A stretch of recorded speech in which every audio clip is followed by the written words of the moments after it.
as we're now just a day away from the Battlefield 6 multiplayer reveal, with the eyes of the world watching and dozens of creators on the ground out in LA. I think there's one pretty big piece of this next-gen Battlefield puzzle that the community's been overlooking that I'm pretty certain will become even more obvious over the coming months. Battlefield is going full-on American in a new effort to really compete with the big dogs. And if you don't believe me, go watch that reveal again. A narrative reveal showing the fall of Lower Manhattan, with the American president vowing resilience in the face of an outright attack on the American homeland. Hell, the game's key artwork is of a destroyed Brooklyn Bridge with Western-style forces overlooking a burning Manhattan. Like I said in my last video, Battlefield Studios, along with the guidance of EA, is keeping a very keen eye on the optics of this reveal. So whether you agree with it or not, that means no women, no goofy cosmetics, and no Battlefield 5 nonsense.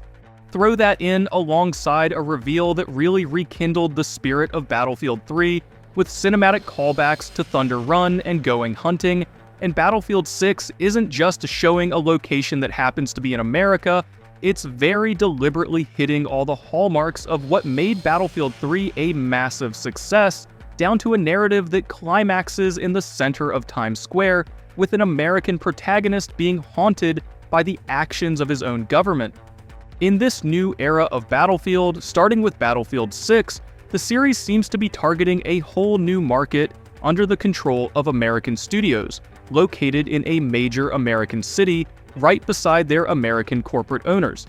A rather wild series of events after the franchise's longtime caretakers in Sweden ultimately failed a few too many times for EA's liking, which is something that's been reported in articles like this one, where DICE has reportedly been stripped of power after 2042.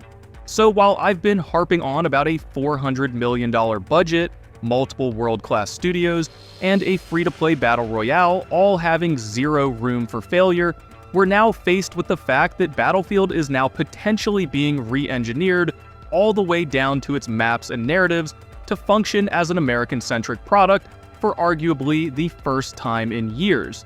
But while America represents the largest consumer base on the planet, it most likely represents one of the most competitive markets to break into, though it seems like Andrew Wilson and company are gearing up to give it a try.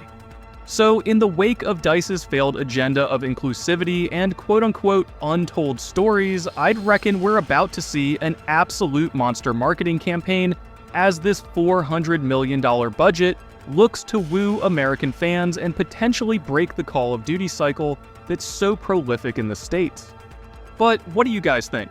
Call of Duty is so deeply entrenched that as much as I do believe Battlefield 6 has every right to be incredible, dethroning a franchise like that still feels rather unlikely. But drop those comments below. And for everything else Battlefield, stay tuned and subscribe, and as always, thank you guys for watching.